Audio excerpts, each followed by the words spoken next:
Paulo from Puerto Rico. Бати мизерията. Коя е мизерия? Айде сега. Не се излагай.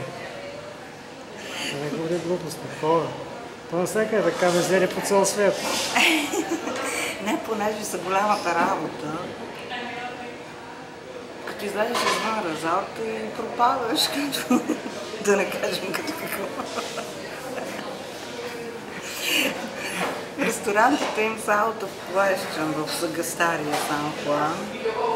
Ако не те е гнус, може да се пръжавиш. Ще дойдем тук сега да обедваме в Пица Хат. Американски стил ресторант, който е по хоремашки стил, ама иначе сега ще видим каква е храната. Защото не смеяхме да рискуваме в порториканските ресторанти. Какво да ви кажа? Нямам дума. Не е хубаво човек да си харча парите в третия свят. Какво да ти харесва?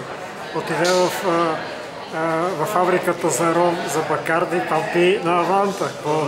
Две питиета, те ги бяха разредили с една камара лед вътре. Ти какво искаш? Твърд алкохол? Ще напиеш, после не може да станеш. Какво ще да вика? И Европа си Европа. Това си Америка, какво искаш? Това е пиратски истории. И само продават пръстени с черепи и с по едно око се превързали. Пирата Шарки.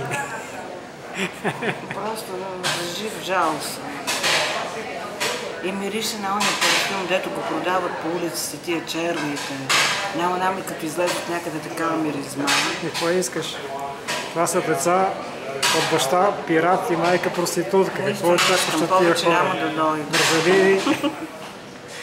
Не, това става въпрос за стария Сан Хуан. Не става въпрос иначе. Така по-погледана от другите държави. Иначе курорта е хубав, а? Курорта как е? Курорта няма нищо общо с тук. Извинявам се много, моля ви се. И храната и всичко. Обаче пак са мизерници. Това ще ти бъде изказването. Ще те Порто-Рико. Това ще кажа за Порто. Утре ще хода в Rainforest Every Night. Не знам там каква изненада ме прича. Ето аз го ям на това. Информация за всичко.